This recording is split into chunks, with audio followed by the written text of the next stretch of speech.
औरंगजेब के नाम से देश भर में विवाद हो जाता है और दंगे भड़कने लगते हैं। ये तस्वीर जो इस वक्त हम आपको दिखा रहे हैं, किस तरह से ये दंगा हुआ, आप देख सकते हैं कि कैसे लाठियों के जरिए, पत्थरों के जरिए, तलवारों के जरिए, हथियारों के जरिए कैसे ये दंगा किया गया। Violent clashes have just taken place in Nagpur over the Aurangzeb issue.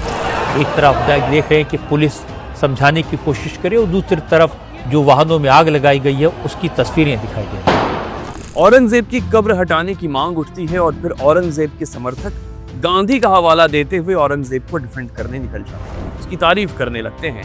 लेकिन गांधी ने ऐसा क्या कहा था औरंगजेब के लिए जिसे हथियार बनाकर औरंगजेब का समर्थन होता है? अगर औरंगजेब इतना ही सहिष्णु था तो उसने हिंदुओं के प्रमुख तीर्थ स्थलों को क्यों तोड़वाया, जिसकी लड़ाई आज भी हिंदू पक्ष लड़ रहा है? आज के वीडियो में इसी पर बात होगी। नमस्कार, मेरा नाम सूरज कुमार है और आप देख रहे हैं इनसाइड द हेडलाइंस।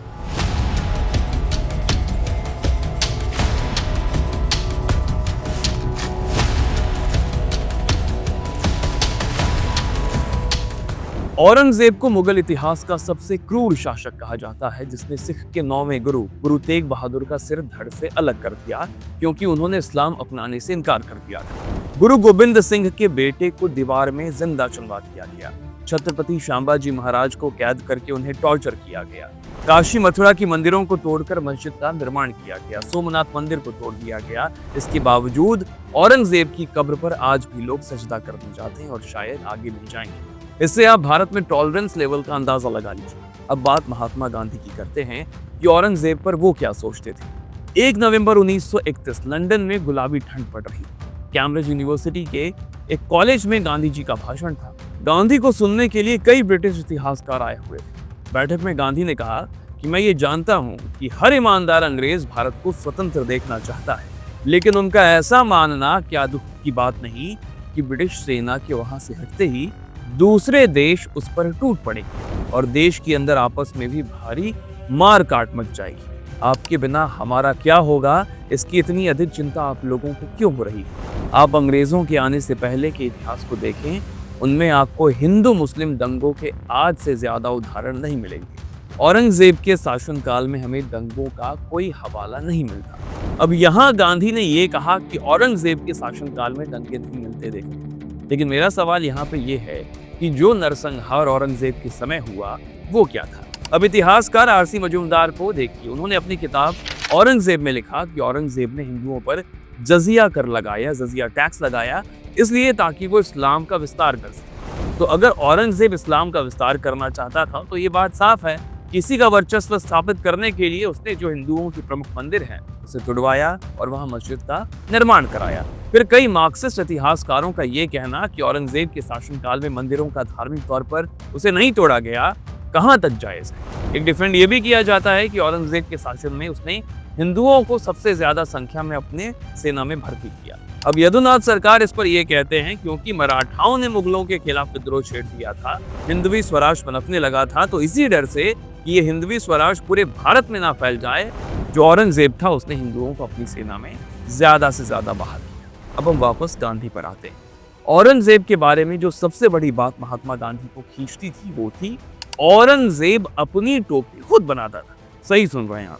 21 जुलाई 1920 को यंग इंडिया में लिखे अपने प्रसिद्ध लेख चरखे का संगीत में गांधी ने कहा कि पंडित मालवीय जी ने कहा कि जब तक भारत की रानी महारानियां सूत नहीं काटने लगती और राजा महाराजा कर घरों पर बैठकर राष्ट्र के लिए कपड़े नहीं बुनने लगते, तब तक उन्हें संतोष नहीं होगा। उन सब के सामने औरंगजेब का उदाहरण है जो अपनी टोपियां खुद ही बनाते थे। इसी तरह 20 अक्टूबर 1921 को गुजराती पत्रिका नवजीवन में उन्होंने लिखा कि जो धनवान हो वो श्रम न करे। ऐसे विचार तो हमारे मन में आने ही नहीं चाहिए। इस विचार से हम आलसी और दीन हो जाएंगे। औरंगजेब को काम करने की कोई जरूरत नहीं थी, फिर भी वो टोपी सीता था।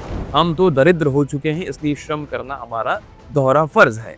ठीक यही बात 10 नवंबर 1921 के यंग इंडिया में भी वो लिखते हैं कि दूसरों को मारने का धंधा करके पेट पालने की अपेक्षा चरखा चलाकर पेट भरना हर हालत में ज्यादा मर्दानगी का काम है। औरंगजेब टोपी सीता था, क्या वो कम बहादुर था? तो क्या औरंगजेब ने दूसरों को नहीं मारा? क्या उसने तलवार के दम पर धर्म परिवर्तन नहीं करवाया? क्या उसने हिंदुओं को चुन चुन कर मौत के घाट नहीं उतारा? यदुनाथ सरकार और आरसी मजूमदार तो इस तरफ ही हामी भरते हैं। गांधी ने औरंगजेब पर अपने कुछ और विचार भी रखे हैं। उड़ीसा के कटक की एक सार्वजनिक सभा में, जिसमें खास तौर पर वकील और विद्यार्थियों ने भाग लिया था, इसमें गांधी ने ये इशारा किया था कि अंग्रेजों के शासनकाल में भारतीय मानसिक रूप से गुलाम हो गए और उनकी निर्भीकता और रचनात्मकता जो है वो खो गई, जबकि मुगलों के शासन में भारतीयों की जो स्वतंत्र चेतना है और सांस्कृतिक स्वतंत्रता है उस पर कभी आंच नहीं आई। 24 मार्च 1921 को आयोजित इस कार्यक्रम में महात्मा गांधी के शब्द थे, अंग्रेजों से पहले का समय गुलामी का समय नहीं था। मुगल शासन में हमें एक तरह का स्वराज्य प्राप्त था।